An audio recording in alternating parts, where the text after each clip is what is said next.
Bill Gates, the richest man on planet Earth. We're taking things that are, genetically modified organisms and we're injecting them in little kids' arms. We just shoot them right into the vein. जो founder है Microsoft company के और बहुत ही renowned philanthropist भी है. Over the last 2 decades, and you figured out the return on investment for that. And it kind of stunned me. Can you walk us through the math? It's been over a 20-to-1 return. So if you just look at the economic benefits, that's a pretty strong number compared to anything else. और Bill Gates के साथ India का जो relation है वो काफी खास है क्योंकि वो इंडिया आते जाते रहते हैं. Kind of a laboratory to try things that then once you prove them out in India, you can take to other places. Kind of a laboratory to try things. One chai, please.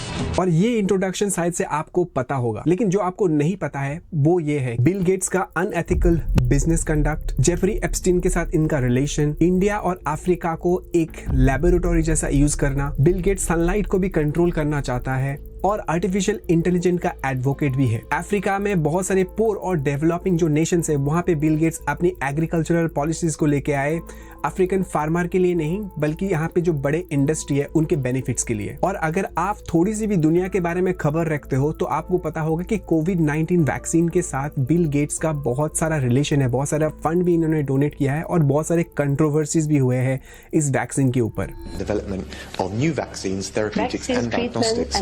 Effective vaccines and therapeutics are developed. Kaynak sağlama taahhüdünde bulunmuştur. At the end of the year, we're going to be able to give it to a lot of people very, very rapidly.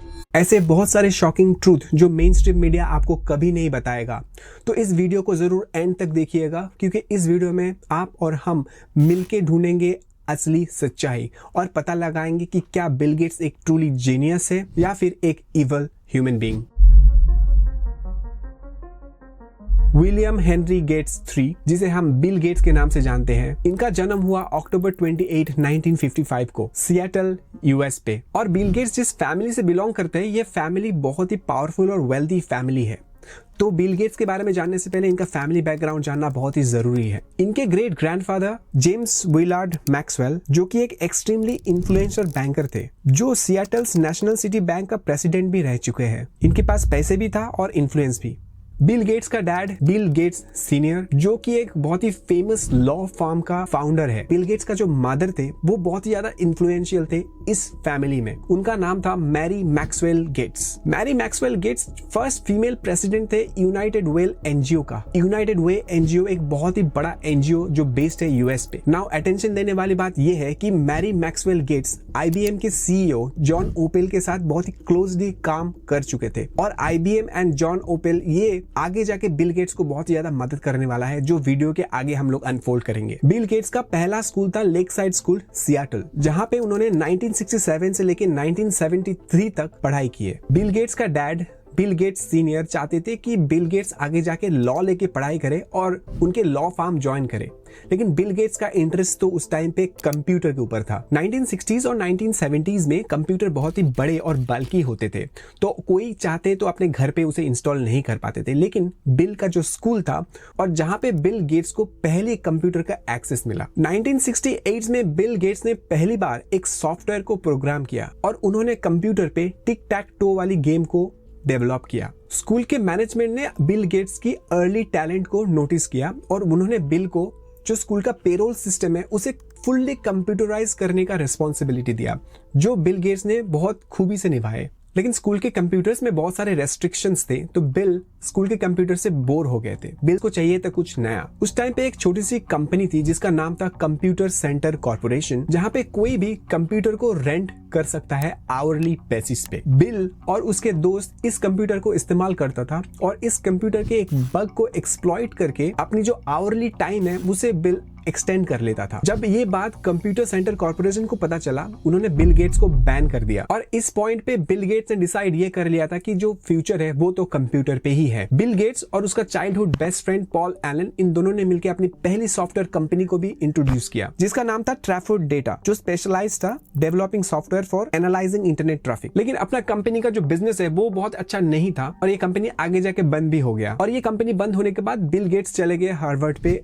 Further studies के लिए, लेकिन वहां पे वो drop out हो गए 1975 को। ध्यान दीजिएगा 1975 वाले जो ईयर है, ये ईयर बहुत ही इंपॉर्टेंट था बिल गेट्स के लाइफ के लिए, क्योंकि 1975 ही वो साल था जब माइक्रो कंप्यूटर मार्केट पे आ रहे थे। और जो पहला माइक्रो कंप्यूटर था वो था ऑल्टएयर 8800। जो मैन्युफैक्चरर था ऑल्टएयर 8800 का micro instrumentation and telemetry system. Bill Gates और पॉल एलन ने मिलकर MITs को अप्रोच किया और उनको कहा कि उन्होंने एक ऐसा सॉफ्टवेयर बनाए हैं जो लोग यूज कर सकते हैं और प्रोग्राम को कोड भी कर सकते हैं। MITs के मैनेजमेंट ने इस सॉफ्टवेयर के ऊपर अपना इंटरेस्ट एक्सप्रेस किया और डेमो के लिए पूछा। तब जाके बिल गेट्स और पॉल एलन ने 2 महीने तक काम किया और एक ऑपरेटिंग सिस्टम को डेवलप किया और बाद में MITs को डिलीवर किया। और यही था वो क्रूशियल मोमेंट जब पॉल एलन और बिल गेट्स ने मिलकर अपनी पहली कंपनी माइक्रोसॉफ्ट को लॉन्च किया। और जो सॉफ्टवेयर्स उन्होंने MITs को बेचे थे उनका नाम दिया गया माइक्रोसॉफ्ट बेसिक। अगर आपको याद होगा, वीडियो के पहले मैंने बताया था कि बिल गेट्स की मम्मी मैरी मैक्सवेल गेट्स का बहुत ही खास रिलेशन था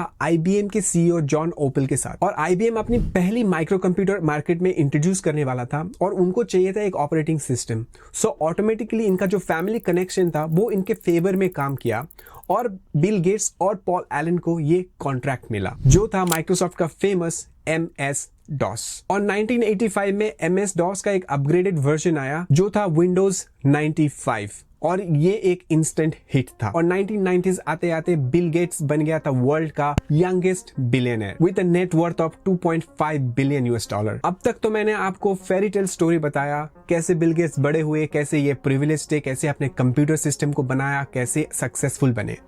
लेकिन यहां तक पहुंचते पहुंचते बहुत सारे एलिगेशन बिल गेट्स के ऊपर आते गए, जिसके बारे में हम आगे बात करेंगे। और शुरू करेंगे इस वीडियो का सेकंड चैप्टर जो कि है the dark side of Bill Gates. जो एलिगेशन के बारे में हम बात करेंगे, कुछ एलिगेशंस प्रूवन है, कुछ एलिगेशंस के ऊपर अभी भी डिबेट होते हैं जिसका ठोस कोई सबूत हमारे पास नहीं है। 1982 में पॉल एलन, बिल गेट्स का चाइल्डहुड बेस्ट फ्रेंड, ने जो पहला एलिगेशन है वो बिल गेट्स के ऊपर लगाया। और उन्होंने ये बात सुन लिया था, बिल गेट्स और स्टीव बाल्मर ये डिस्कस कर रहे थे कि कैसे पॉल एलन को कंपनी से बाहर निकाल दिया जाए और उनके पास जितने सारे माइक्रोसॉफ्ट का स्टेक है वो अपने कंपनी में वापस लेके उसे डिल्यूट कर दिया जाए, जो क्लियरली एक बिट्रेयल था। और यहीं पे आता है हमारा दूसरा allegation, US government versus Microsoft. Microsoft web browsing market को भी डोमिनेट करना चाहता था अपनी इंटरनेट एक्सप्लोरर से।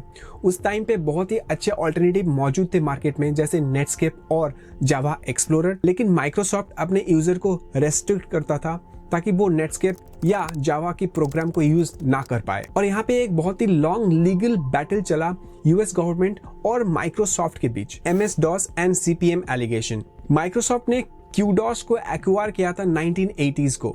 QDOS यानी कि quick and dirty operating system, जिसे वो रीपैक करके एज ए MS-DOS मार्केट में लॉन्च कर दिया था। और आगे जाके IBM ने माइक्रोसॉफ्ट के MS-DOS को पिक किया अपने पर्सनल कंप्यूटर्स के लिए और डिजिटल रिसर्चर्स के CP/M मॉडल को रिजेक्ट किया, जो माइक्रोसॉफ्ट को एक डोमिनेंस पावर दिया ऑपरेटिंग सिस्टम की मार्केट पे। विंडोज 1.0 रिलीज हुआ 1985 में, जिसमें GUI यानी कि ग्राफिक यूजर इंटरफेस था। और उस टाइम तक ये कॉन्सेप्ट सिर्फ और सिर्फ एप्पल की मैकिंटॉश सिस्टम में ही देखने को मिलता था। और एप्पल ने इस चीज का सीधा सीधा एलिगेशन लगाया माइक्रोसॉफ्ट के ऊपर कि माइक्रोसॉफ्ट ने उनकी GUI मॉडल को कॉपी किया है। आपके पर्सनल नॉलेज के लिए मैं बता दूं, वर्ड और पावर पॉइंट ये दोनों प्रोडक्ट जो आप यूज करते हो ये माइक्रोसॉफ्ट का खुद का इन्वेंशन नहीं है। माइक्रोसॉफ्ट वर्ड को डेवलप किया था फॉर्मर जेरोक्स प्रोग्रामर चार्ल्स और Richard, connection with Jeffrey Epstein.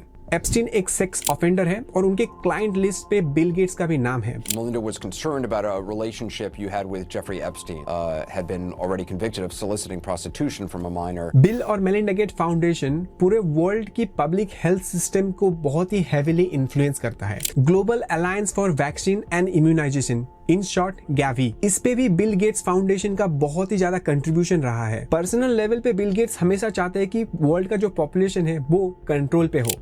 First, we've got population. The world today has 6.8 billion people. That's headed up to about 9 billion. Now, if we do a really great job on new vaccines, healthcare, reproductive health services, we could lower that by perhaps 10 or 15%. Bill Gates ने खुद कहा है कि जो India है ये उनके लिए एक लैबोरेटरी है और यहाँ पे अगर कोई वैक्सीन सक्सेसफुल होता है तो तब जाके वो डेवलप्ड कंट्री में एडमिनिस्ट्रेट किया जाता है। Kind of a laboratory to try things that then, once you prove them out in India, you can take to other places. And so our biggest non-US office for the foundation is in India. और एक चीज आपको बता दूं, serum institute जो Covishield vaccine को बनाए हैं, इसके साथ गेट्स फाउंडेशन का एक बहुत ही क्लोज टाई है। गेट्स फाउंडेशन सीरम इंस्टीट्यूट के ऊपर भी बहुत सारे पैसे डोनेट किए हैं इन द पास्ट। 2025 में केन्या का बहुत सारे फार्मर लाइव स्टॉक वैक्सीनेशंस के अगेंस्ट पे खड़ा हुआ। बहुत सारे वीडियो सोशल मीडिया पे वायरल हो रहा था जहां पे ये दिखाया जा रहा था कि बिल गेट्स ओपनली कह रहे हैं कि वो काउस को वैक्सीनेट करेंगे ताकि मीथेन का एमिशन जो है वो कम हो। To vaccinate the cows in a way that their gut bacteria that emit the methane, which is also called natural gas or CH4, which is the second most important greenhouse gas, you can vaccinate them and that species of bacteria isn't there. So you're vaccinating the cows, okay? And the goats and the sheep. Have you vaccinated the buffaloes, the elephants? They're all zebras. Herbivores. They're all zebras. They're all herbivores. The process of digestion for domestic animals is the same as the wild animals. So if your reasoning is we want to reduce methane, I think you're lying. I think you're not telling us the truth. और simply आपको एक चीज बताए, bill Gates एक doctor नहीं है, फिर भी मेडिकल फील्ड में इनका बहुत ज्यादा दबदबा है। गेट्स फाउंडेशन एक ऐसी रिसर्च को फंड कर रहा है जो चाहता है कि हायर एटमॉस्फेयर पे कैल्शियम कार्बोनेट की डस्ट को स्प्रे किया जाए और लाइट स्पेस पे वापस रिफ्लेक्ट बैक हो जाए। Bill Gates is backing the first high-altitude experiment of one radical climate change solution, creating a massive chemical cloud that could cool the Earth. It's called solar geoengineering, and it's highly controversial. It would look something like this. Thousands of planes would fly very high and use nozzles to inject millions of tons of light-reflecting particles into the stratosphere. It would create a thin chemical cloud of those particles around the whole planet, blocking some sunlight from reaching the surface. It would mimic a giant volcanic eruption, which we know cools the Earth. Bill Gates climate change के बारे में बहुत ही ज्यादा preach करते हैं, लेकिन वो सबसे ज्यादा प्राइवेट जेट को यूज करते हैं। Are you the right messenger on this? Because you fly private planes a lot and you're creating a lot of greenhouse gases yourself. Yeah, I probably have one of the highest greenhouse gas footprints of anyone on the planet. You know, my kind of ironic. personal flying alone is gigantic. Yeah, I probably have one of the highest greenhouse gas footprint. उनका investment भी बहुत ही ज्यादा है fossil fuel related companies में। और ये सब चीज जानने के बाद आप एक सवाल तो कर सकते हो, बिल गेट्स जो बोलते हैं और जो करते हैं और जो पब्लिक के सामने आके प्रीच करते हैं, ये दोनों अलग अलग है। अगर इतने सारे कंट्रोवर्सीज, इतने सारे एलिगेशन है, तो दुनिया के सामने तो इनका नेगेटिव इमेज बन रहा है। तो इमेज को कैसे सुधारा जाए, तो इसके लिए इन्होंने बड़े बड़े मीडिया हाउस को भी फंड करना चालू किया। गेट्स फाउंडेशन ने लगभग 320 to 350 मिलियन $US इन्वेस्ट किए हैं बड़े बड़े मीडिया हाउसेस पे।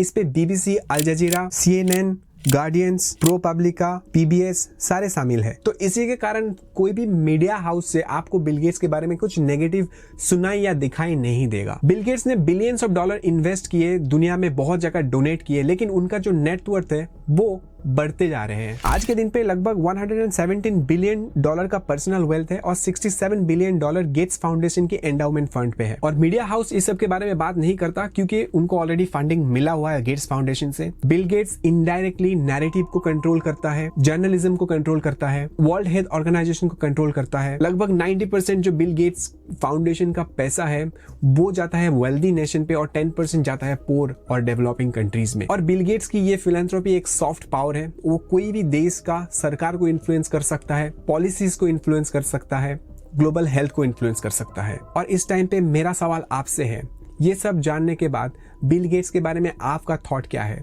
मुझे कमेंट करके बताइए। मैंने अपने लास्ट वीडियो में बात किया था कि कैसे एक इटालियन माइग्रेंट यूएस में आके पॉन्जी स्कीम को क्रिएट किया और अपने साथ साथ पॉन्जी स्कीम को इस दुनिया पे हमेशा छोड़ के गया। अगर आप उस वीडियो को देखना चाहते हो तो यहाँ पे क्लिक करो और उस वीडियो को देखो। मिलेंगे आपसे एक नए पावर पैक्ड एपिसोड में, तब तक के लिए धन्यवाद।